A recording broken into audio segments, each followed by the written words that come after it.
Cigarettes may have long vanished from TV commercials, but that hasn't stopped Canadian band Jane's Party from riding high with a song named after them.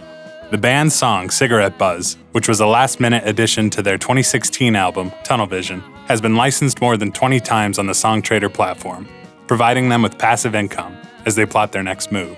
We're here with the band to chat about their success and go behind the scenes to learn how they license and monetize their music.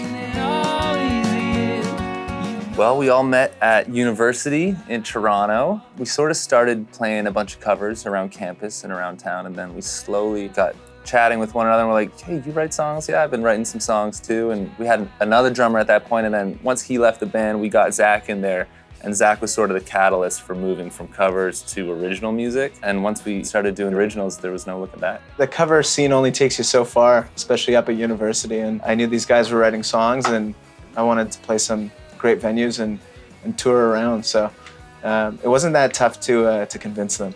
Yeah, we were ready for it.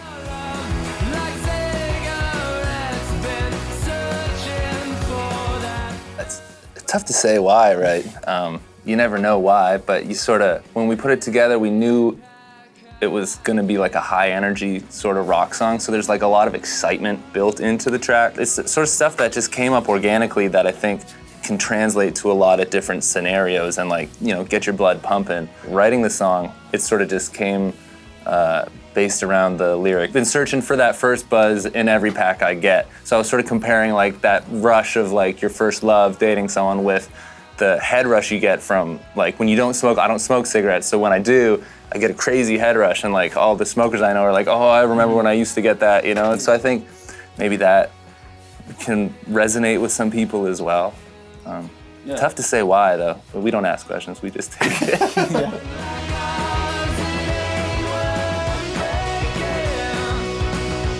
I think I saw it first on Music Business Worldwide. There was an ad for it, and I loved the idea of music sync meets tech. It just made sense to me.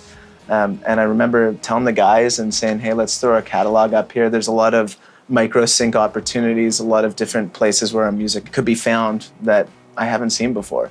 So let's give it a shot. And then I actually visited the office. I went down there and met everybody, and just seemed like such a great team, and everyone was excited to see me, which was cool, and knew the band and was actively pitching the band, and it was just a great partnership.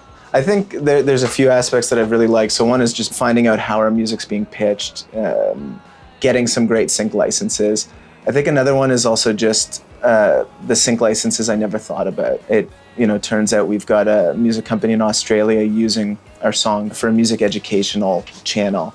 And then we've got other songs being played in malls and restaurants and all these different places. So yeah, just that marriage of tech and great people and great songs. And it's just made a lot of sense for us.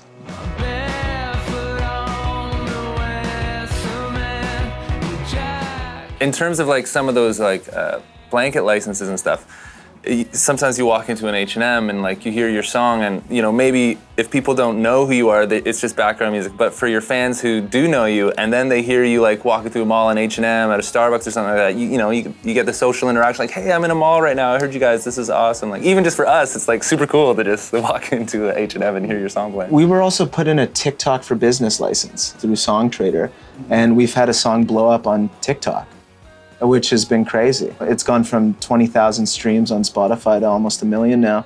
I think one thing we always think about is we don't want to decide how, within reason, I guess, how our music's used. There's certain things that we wouldn't want it used for, but every song has its own journey and its own story, and we like to let people tell that for us sometimes as well, in terms of how a song can be placed and what visuals it can go with. Yeah, like you never know, what the song means to us might mean something completely different to someone else, and it might totally fit their narrative for what they're trying to say. And who are we to say that like it won't, no, like that just doesn't make sense. We're like open to everything. We put everything up there. We just want like, because you never know what's gonna hit. You never know what's gonna stick. And so why be super precious about things when you can like just get it out there and hope people connect to it somehow.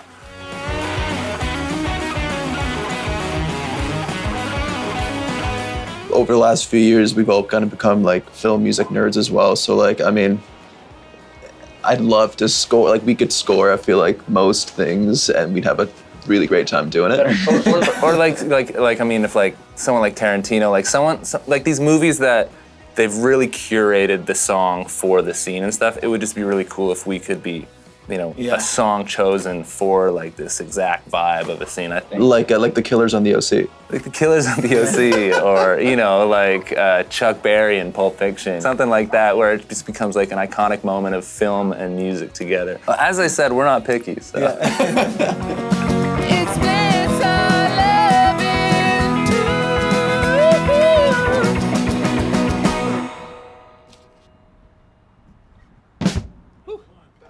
Good one.